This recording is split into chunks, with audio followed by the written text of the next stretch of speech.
পরিবারের সদস্যদের অনুপস্থিতির সুযোগ নিয়ে বন্ধ বাড়ির তালা ভেঙে মূল্যবান সামগ্রী নিয়ে চম্পট দিল দুষ্কৃতীরা। শুক্রবার রাতে ভয়াবহ চুরির ঘটনাকে কেন্দ্র করে ব্যাপক চাঞ্চল্য ছড়িয়ে পড়ে কালিয়াগঞ্জ পুরসভার 11 নম্বর ওয়ার্ডের হাসপাতাল পাড়া এলাকায়। খবর পেয়ে রাতেই ঘটনাস্থলে পৌঁছয় কালিয়াগঞ্জ থানার পুলিশ। সাধারণ জীবনযাপন এবং ব্যতিক্রমী চলাফেরার জন্য বরাবরই পরিচিত শিলিগুড়ির বিজেপি বিধায়ক শঙ্কর ঘোষ বিভিন্ন সময় শহরের রাস্তায় নিজের স্কুটি চালিয়ে ঘুরে বেড়াতে দেখা যায় তাকে। ফের একবার সেই পরিচিত ছবি ধরা পড়ল নিউ জলপাইগুড়ি স্টেশনে। কলকাতা থেকে শিলিগুড়িতে ফিরে ট্রেন থেকে নামার পর কোনো গাড়ি বাহন নয়, বরং নিজের স্কুটি নিয়ে স্টেশন থেকে বাড়ির উদ্দেশ্যে রওনা দেন বিধায়ক শঙ্কর ঘোষ। 2021 সালে ভোট পরবর্তী হিংসার ঘটনাকে কেন্দ্র করে দায়ের হওয়া মামলায় সিতাই থানার পুলিশ তৃণমূল পরিচালিত পঞ্চায়েত সমিতির সভাপতি সহ 3 জনকে গ্রেফতার করেছে। ধৃতদের নাম স্বপন দাস, জীবন দাস এবং বাপন দাস।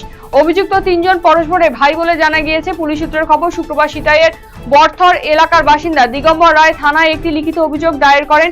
অভিযোগের ভিত্তিতে তদন্তে নেমে পুলিশ ওই 3 জনকে আটক করে। অভিযানের সময় ধৃত জীবন দাসের কাছ থেকে একটি দেশীয় আগ্নেয়াস্ত্র এবং 2 রাউন্ড গুলি উদ্ধার করেছে পুলিশ বলে জানা গিয়েছে। ঘটনার পর এলাকায় চাঞ্চল্য ছড়িয়ে পড়ে।